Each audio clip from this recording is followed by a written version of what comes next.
अस्सलाम वालेकुम स्टूडेंट्स, उम्मीद है आप लोग खैरियत से होंगे। फ़िज़िक्स का यूनिट नंबर 6 है, वर्क एंड एनर्जी। इसके कुछ बेसिक कॉन्सेप्ट्स देखते हैं। वर्क और एनर्जी जैसे हमने पहले भी डिस्कस किया हुआ है कि दोनों एक दूसरे के साथ रिलेट करते हैं।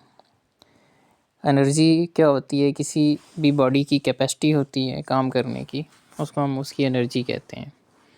और एनर्जी के बारे में हमें पता है कि ये एक कंजर्व्ड क्वांटिटी होती है और इसके ऊपर law of conservation of energy apply होता है। कंजर्वेशन का लॉ इसके ऊपर अप्लाई होता है, जो कि ये कहता है कि एनर्जी को भी कभी आप क्रिएट नहीं कर सकते, कभी डिस्ट्रॉय नहीं कर सकते। और एनर्जी क्या होता है कि एक फॉर्म से दूसरी फॉर्म में जाती है। मतलब आपको कहीं पे एनर्जी बनती नज़र आ रही है तो बेसिकली वो क्रिएट नहीं हो रही, वो किसी और फॉर्म से उस फॉर्म में कन्वर्ट हो रही है। जैसे आप बल्ब को बटन ऑन करते हैं तो बल्ब आपका जो है ना ग्लो करता है। अब लाइट एक एनर्जी है, ये एनर्जी प्रोड्यूस नहीं हो रही बल्कि वो बिजली करंट जो है वो इलेक्ट्रिकल एनर्जी वो कन्वर्ट हो रहा है लाइट के अंदर। ठीक हो गया। सो ये एनर्जी कंजर्व क्वांटिटी होती है, इसको आप बढ़ा या कम नहीं कर सकते, क्रिएट या डिस्ट्रॉय नहीं कर सकते। हाँ, ये होता है कि एक फॉर्म से दूसरी फॉर्म में कन्वर्ट हो जाती है। ये इसको कन्वर्ट करने के, ट्रांसफ़र करने के बहुत सारे मेथड हैं, जिनमें से एक मेथड आपके पास कौन सा है? वर्क। आपने किसी बॉडी को एनर्जी देनी है तो आप क्या करें? आप उसके ऊपर वर्क करें। ठीक है जी।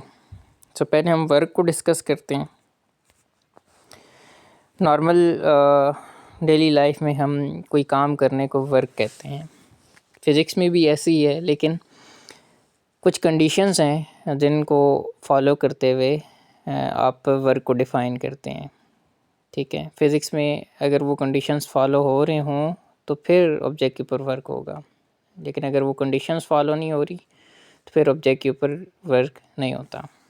ठीक है, कंडीशंस क्या होती हैं? मिसाल के तौर पे आपके पास एक ऑब्जेक्ट है और आप इसके ऊपर फोर्स लगाते हैं, तो अगर ये ऑब्जेक्ट इस फोर्स की वजह से फोर्स की डायरेक्शन में डिस्प्लेस होता है, ठीक है, तो हम कहते हैं कि इस फोर्स की वजह से ऑब्जेक्ट के ऊपर क्या हुआ? वर्क हुआ।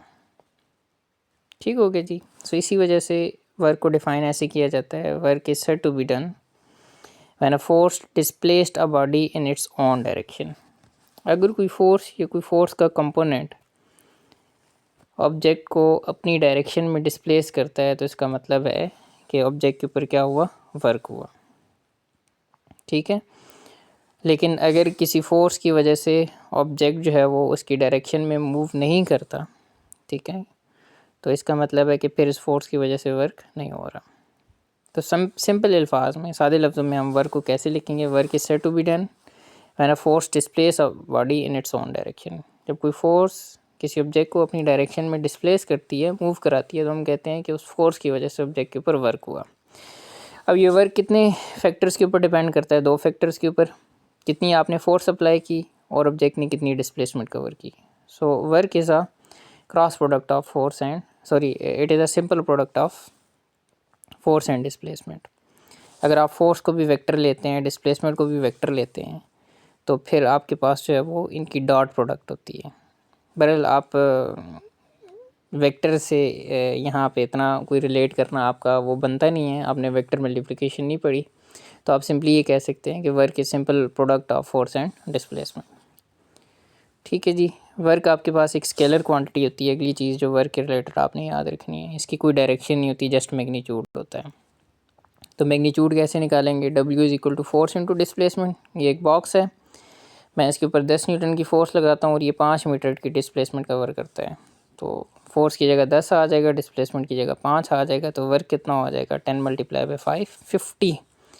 यूनिट क्या बनेगा वर्क का? फोर्स को हम लेते हैं न्यूटन में और वर्क को किस में, डिस्प्लेसमेंट को किस में लेते हैं? मीटर में। तो ये 50 क्या होगा? 15 न्यूटन मीटर। और न्यूटन मीटर को हम एक सिंपल वर्ड से रिप्लेस करते हैं, जूल। न्यूटन मीटर किस चीज़ की इक्वल होता है? जूल की इक्वल होता है। सो आप न्यूटन मीटर लिखें या उसकी जगह जूल लिखें, एक ही बात है। सो ऐसे यूनिट आपके पास क्या बनता है जी? न्यूटन मीटर या जूल। तो ये चीज़ आप लोगों ने याद रखनी है। इसका ऐसे यूनिट क्या है, जूल है। जूल को जे, कैपिटल जे से रिप्रेजेंट करते हैं। इसी रिलेटेड आपको कोई एमसीक्यूज़ आ जाता है, कोई आपको न्यूमेरिकल आ जाता है छोटा सा, तो आपने इस तरीके से उसको सॉल्व कर लेना है। ठीक है, जैसे यहाँ पे लिखा हुआ है कि फोर्स की वैल्यू 100 है, डिस्प्लेसमेंट 200 है, तो वर्क कितना होगा, सिंपली दोनों को मल्टीप्लाई करें 2000 20,000 जूल आ जाएगा आंसर। ठीक है जी, आगे चलें, एनर्जी पे आते हैं। एनर्जी जैसे अभी हमने डिफ़ाइन किया कि एनर्जी क्या होती है, किसी बॉडी की कैपेसिटी होती है for doing work, this is known as energy. ठीक है, the capacity of a body to do work is known as energy. अब एनर्जी जो है वो बहुत सारी फॉर्म्स में हमारे इर्द गिर्द एग्जिस्ट करती है। ठीक है, लाइट को आप देख रहे हैं, वो भी एनर्जी है। ठीक है, हवा चलते जा रही है, वो भी एक एनर्जी है। ठीक है, इन जनरल हर वो चीज़ जो कोई काम करने की सलाहियत प्रोड्यूस कर सके, उसको हम एनर्जी का नाम देते हैं। बाइक के अंदर, गाड़ी के अंदर पेट्रोल डालते हैं, उसकी वजह से गाड़ी या बाइक चलता है, तो पेट्रोल भी क्या है, एक एनर्जी है। ठीक है जी, तो एनर्जी क्या होती है, एनर्जी बहुत सारी फॉर्म्स में हमारे इर्द गिर्द एग्जिस्ट करती है। ठीक है, इसकी फॉर्म्स को आगे डिस्कस करेंगे। बहरहाल एनर्जी जितनी भी है हमारे इर्द गिर्द, उसको हम मेजर कर सकते हैं, ये एक मेजरेबल क्वांटिटी है, और इसका जो यूनिट होता है वो जूल की इक्वल होता है। ठीक है, वर्क और एनर्जी मैंने अभी आपको बताया सेम ही चीज़ें होती हैं। वर्क जस्ट एक एनर्जी को ट्रांसफ़र करने का मेथड है।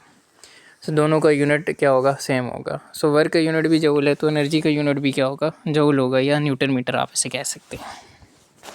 ठीक है जी, एनर्जी की चंद जो टाइप्स हैं यहाँ पे गिवन है, चंद फॉर्म्स गिवन है। केमिकल एनर्जी है। केमिकल एनर्जी क्या होती है जी, the energy contained within the bonds between atom. Atoms के बिटवीन बॉन्ड्स में जो एनर्जी होती है उसे क्या नाम देते हैं, केमिकल एनर्जी का नाम देते हैं। हम जब कोई चीज़ खाते हैं तो हमारी बॉडी के अंदर बेसिकली केमिकल रिएक्शन होता है, और उस केमिकल रिएक्शन के बदले में केमिकल एनर्जी बनती है, जो हमारे पूरे जिस्म में ट्रांसफ़र होती है। फिर वो एनर्जी इस्तेमाल करके हम चलते हैं, भागते हैं, ठीक है, बोलते हैं, तो देखते हैं। ठीक है, तो फिर वो एनर्जी और फॉर्म में कन्वर्ट होती है। जैसे हम जब चलते हैं तो वो मैकेनिकल में कन्वर्ट हो जाती है। ठीक है जी, बोलते हैं तो साउंड में कन्वर्ट हो जाती है। तो ये केमिकल एनर्जी है जो एटम्स के दरमियान बॉन्ड्स में स्टोर होती है। इलेक्ट्रोमैग्नेटिक एनर्जी, इलेक्ट्रोमैग्नेटिक एनर्जी की सिंपल मिसाल लाइट है। ठीक है, लाइट आपके पास एक इलेक्ट्रोमैग्नेटिक एनर्जी है। फिर उसके अलावा इलेक्ट्रिकल एनर्जी है, करंट हो गया, इलेक्ट्रिकल एनर्जी होगी, सोनिक एनर्जी, साउंड की एनर्जी को कहते हैं। ठीक है, और न्यूक्लियर एनर्जी होती है जो न्यूक्लियस के स्प्लिट होने की वजह से प्रोड्यूस होती है। जब भी न्यूक्लियस को तोड़ते हैं ना, तो एनर्जी रिलीज़ होती है, उसे न्यूक्लियर एनर्जी कहते हैं। मेन हम यहाँ पे मैकेनिकल एनर्जी को डिस्कस करें कि मैकेनिकल एनर्जी होती है ऑब्जेक्ट के मोशन की वजह से। तो मैकेनिकल एनर्जी दो तरह की होती है, एक होती है काइनेटिक एनर्जी, एक होती है पोटेंशियल एनर्जी। ये दोनों वो एनर्जी होती है जिसमें मोशन इन्वॉल्व होती है। काइनेटिक एनर्जी सिंपली कितनी मोशन हो रही है उस पर डिपेंड करती है। ठीक है, तो पहले काइनेटिक एनर्जी को डिस्कस करते हैं, फिर पोटेंशियल एनर्जी पे आते हैं। What is kinetic energy, the energy possessed by a body due to its motion. किसी ऑब्जेक्ट के मूव करने की वजह से, जब वो मूव कर रहा होता है तो उसके पास जो एनर्जी होती है उसको क्या नाम दिया जाता है, काइनेटिक एनर्जी। यूनिट इसका क्या होगा, जूल होगा, जो कि एनर्जी का यूनिट है। ठीक है जी, जैसे एक मूविंग बुलेट है, it is able to do work. एक बुलेट जा रही है, जब वो किसी चीज़ को टकराती है तो वो डिस्ट्रक्शन प्रोड्यूस करती है, तो हम कहते हैं बुलेट के पास एनर्जी थी, जिसकी वजह से जब उसने किसी चीज़ को हिट किया तो एनर्जी ट्रांसफ़र की। तो बुलेट के पास कौन सी एनर्जी है, काइनेटिक एनर्जी है। ठीक है जी, जब आप किसी भी चीज़ को हिट करते हैं और वो चीज़ मूव करती है तो उसके पास बेसिकली क्या होती है, काइनेटिक एनर्जी होती है। हम किसी बॉल को नीचे की तरफ फेंक रहे हैं, वो मूव कर रही है, उसके पास कौन सी एनर्जी है, काइनेटिक एनर्जी है। एक बॉल है, एक गाड़ी है, या कोई भी ऐसी चीज़ है, वो आगे की तरफ जा रही है, उसके पास कौन सी एनर्जी है, काइनेटिक एनर्जी है। काइनेटिक एनर्जी को कैसे फाइंड करते हैं, काइनेटिक एनर्जी का फार्मूला होता है kinetic energy is equal to half mv का स्केयर।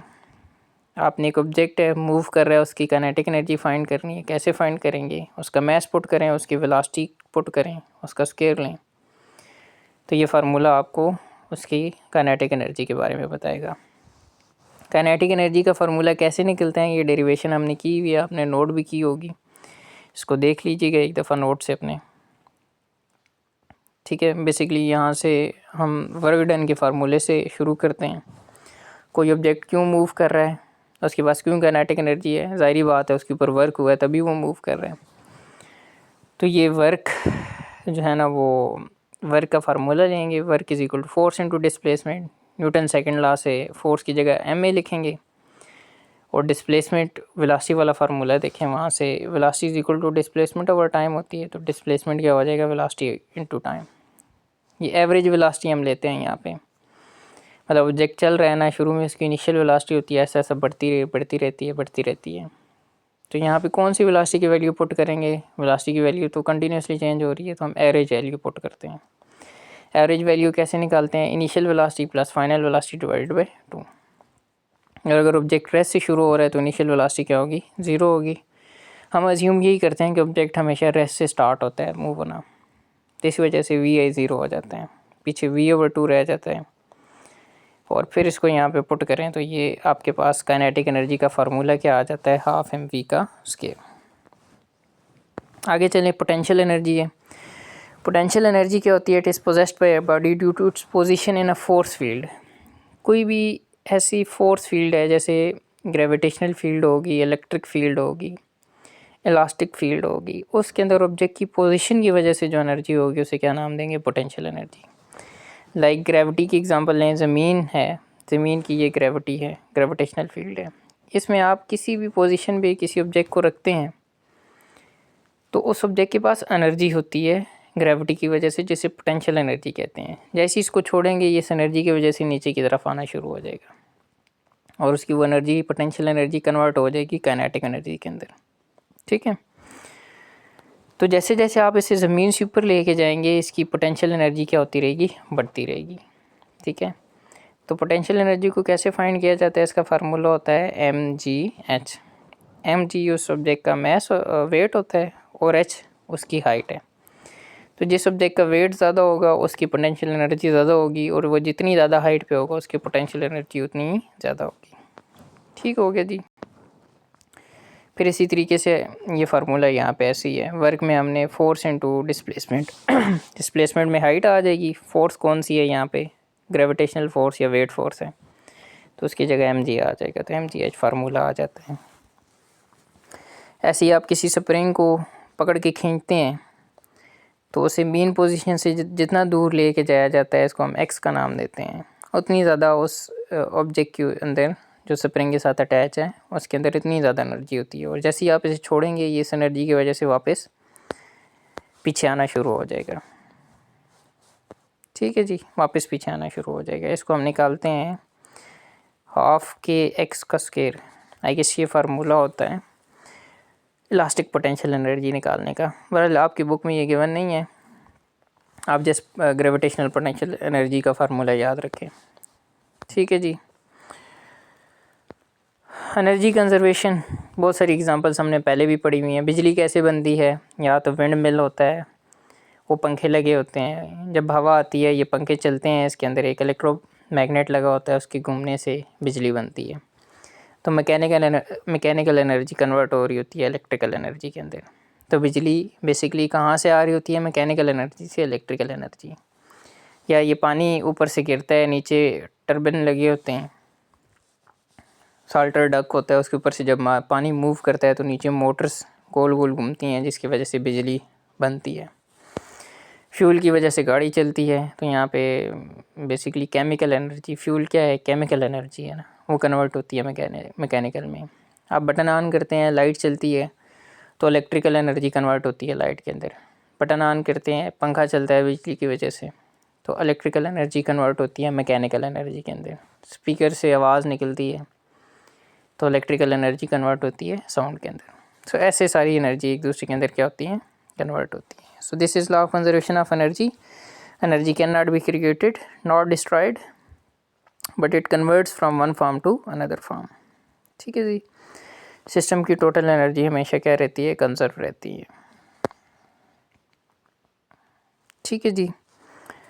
सो ये एक example conservation of mechanical energy की है कि मिसाल के तौर पे आपने नीचे से बॉल को ऊपर की तरफ फेंका, तो जैसे जैसे बॉल ऊपर जा रही है स्लो होती जा रही है, तो काइनेटिक एनर्जी उसकी कम हो रही है, पोटेंशियल एनर्जी बढ़ रही है, और ऊपर जाके रुक जाती है, काइनेटिक एनर्जी ज़ीरो हो जाती है, पोटेंशियल एनर्जी मैक्सिमम हो जाती है। जब ऊपर से वापस नीचे आती है, अब पोटेंशियल एनर्जी जैसे जैसे नीचे आ रही है कम हो रही है, लेकिन साथ में बॉल की स्पीड भी बढ़ रही है ना, तो काइनेटिक एनर्जी क्या होती है, बढ़ती है। सो काइनेटिक पोटेंशियल में कन्वर्ट हो रही है, पोटेंशियल काइनेटिक में कन्वर्ट हो रही है। तो किसी भी इस मोशन में किसी भी पॉइंट पे आप काइनेटिक एनर्जी और पोटेंशियल एनर्जी का सम देखेंगे, वो क्या आएगा, सेम आएगा हर जगह। जहाँ पे पोटेंशियल एनर्जी ज़्यादा है वहाँ पे काइनेटिक कम है, और जहाँ पे काइनेटिक ज़्यादा है वहाँ पे पोटेंशियल कम है। ये वो पॉइंट होता है जहाँ पे पोटेंशियल मैक्सिमम होता है, काइनेटिक ज़ीरो, और ये वो पॉइंट है ग्राउंड वाला जहाँ पे पोटेंशियल ज़ीरो होता है, काइनेटिक मैक्सिमम होती है। बहरहाल किसी भी पॉइंट पे आप काइनेटिक एनर्जी और पोटेंशियल एनर्जी का सम लेंगे किसी भी दो पॉइंट पे, तो वो सेम आएगा। इन दोनों का सम क्या रहता है, सेम रहता है हर जगह। ठीक है जी। मेजर एनर्जी रिसोर्सेज, दो तरह की एनर्जी होती है, एक रीन्यूएबल होती है, जैसे सूरज की एनर्जी है, डेली सूरज निकल आता है, आप इस्तेमाल करते हैं उसकी एनर्जी, वेल एंड गुड, नहीं करते तो वो वेस्ट हो जाती है लेकिन डेली सूरज निकलता है, डेली आपके पास ये एनर्जी आ जाती है, ये एक रीन्यूएबल सोर्स है। रीन्यूएबल तो बड़े सेंस में देखें तो ये भी नहीं होता, बट हम अपने जर्नल टर्म में इसको रीन्यूएबल सोर्स ही कहते हैं। नॉन रीन्यूएबल एनर्जी के रिसोर्सेज वो होते हैं कि जैसे कोयले से एनर्जी बनती है। अब कोयला जो है ना, वो आप इस्तेमाल करते जा रहे हैं, लेकिन कोयला बनने की जो अमाउंट है वो कम है, इस्तेमाल होने की जो रेशो है वो बहुत ज़्यादा है। तो अब ये नॉन रीन्यूएबल रिसोर्स है, आप ऐसे ही कोयले को इस्तेमाल करते रहेंगे, एक दिन आएगा कोयला ख़त्म हो जाएगा। ठीक है। सो ऐसे एनर्जी के रिसोर्सेज जो वक्त के साथ कम हो रहे होते हैं उन्हें नॉन रीन्यूएबल एनर्जी रिसोर्सेज कहते हैं। और ऐसे रिसोर्सेज जो वक्त के साथ कम नहीं हो रहे, सेम रहते हैं, जैसे हवा है, जैसे सूरज की रोशनी है, सोलर एनर्जी है, इनको रीन्यूएबल एनर्जी रिसोर्सेज कहते हैं। ठीक है जी। फॉसिल फ्यूल्स, कोयल, ऑयल, नेचुरल गैस, ये सारे जो हैं वो नॉन रीन्यूएबल हैं। ठीक है। न्यूक्लियर फ्यूल भी किसी सेंस में आप नॉन रीन्यूएबल कहते हैं। रीन्यूएबल कौन से हैं, ये देखिए, solar, geothermal, wind, biofuels, tides, waves in seas वगैरह वगैरह। इसको बरल एक दफ़ा पढ़ लीजिएगा। परपेचुअल मशीन बेसिकली ये आपके कोर्स का डायरेक्ट हिस्सा तो नहीं है, लेकिन उन्होंने एज ए इंफॉर्मेशन डाल दी है। ये एक हाइपोथेटिकल का मतलब है रियलिटी में एग्जिस्ट नहीं करता। एक मशीन है कि जो कंटिन्यूसली बगैर एनर्जी के वेस्ट किए चलती रहती है, हालांकि रियलिटी में ऐसा पॉसिबल नहीं है। फॉसिल फ्यूल्स हैं। फॉसिल फ्यूल्स क्या होते हैं, जब लकड़ी या कोई ऐसा मैटर जो है वो ज़मीन के अंदर डंप हो जाता है तो फिर वो क्या होता है, डिफरेंट चीज़ों में कन्वर्ट हो जाता है, या तो वो कोयले में कन्वर्ट हो जाएगा, या ऑयल में कन्वर्ट हो जाएगा, या गैस में कन्वर्ट हो जाएगा। तो इन चीज़ों को आप क्या नाम देते हैं, फॉसिल फ्यूल्स। फॉसिल से मतलब होता है फॉसिल से बने हुए, फॉसिल कहते हैं ना जो वेस्ट मटेरियल होता है। ठीक है। अब ये वेस्ट मटेरियल ज़मीन के अंदर जाएगा, किसी भी चीज़, कोई लकड़ी होगी, किसी की हड्डियाँ होगी, तो ज़मीन के अंदर हाई प्रेशर की वजह से ये कन्वर्ट हो जाता है, ये लकड़ी कन्वर्ट हो जाती है, ये हड्डियाँ कन्वर्ट हो जाती हैं कोयले के अंदर। फिर डिफरेंट कंडीशंस होती हैं, कोयला और ज़्यादा हाई प्रेशर में हो तो फिर वो ऑयल में कन्वर्ट हो जाता है। और अगर ऐसी मिट्टी है कि जहाँ पे मॉइस्चर हो तो फिर क्या होता है, ऑयल प्रोड्यूस होता है। ठीक है। लेकिन अगर ऐसी मिट्टी है जो बिल्कुल खुश्क हो, जहाँ पे मॉइस्चर की अमाउंट कम हो, तो वहाँ फिर ऑयल की जगह नेचुरल गैस प्रोड्यूस होती है। ठीक है जी। सो ये इसका केमिकल रिएक्शन है। CH4 मीथेन गैस बनती है, वो ऑक्सीजन से रिएक्ट करती है। तो रिएक्शन में क्या होता है, आपके पास कार्बन डाइऑक्साइड प्रोड्यूस होती है। मतलब ये जैसे आप कोयला जलाने के लिए इस्तेमाल करते हैं ना, वहाँ पे ये रिएक्शन और होता है। कार्बन डाइऑक्साइड गैस बनती है, साथ में आपको हीट मिलती है, कोयले जलने से जो एनर्जी आ रही होती है। ठीक है जी। साथ में वाटर वेपर प्रोड्यूस होते हैं। बल ये भी इतना है सच इम्पोर्टेंट नहीं है, इसको एक दफ़ा देख लीजिएगा। न्यूक्लियर फ्यूल्स, हमने पढ़ा हुआ है कि एटॉमिक बम में एनर्जी रिलीज़ होती है। सो एटॉमिक बॉम्ब में क्या होता है, न्यूक्लियर रिएक्शन होता है। न्यूक्लियर रिएक्शन क्या होता है कि न्यूक्लियस से एनर्जी निकलती है। यूरेनियम 238 है, ये 235 है। इसको जब आप एक न्यूट्रॉन हिट करते हैं तो नेचर के अंदर ये एक एबिलिटी है इसके अंदर कि न्यूट्रॉन जैसे ही स्लो न्यूट्रॉन इसको जाके हिट करता है ये स्प्लिट हो जाता है। अब यूरेनियम 2 टुकड़ों में कन्वर्ट हो जाता है। नॉर्मली बेरियम और क्रिप्टॉन बनता है। तो अब एक न्यूक्लियस जब 2 छोटे न्यूक्लियस में कन्वर्ट होता है तो एनर्जी रिलीज़ होती है। उस एनर्जी को आप क्या नाम देते हैं, न्यूक्लियर एनर्जी का नाम देते हैं। ठीक है जी, इसको भी देख लीजिएगा।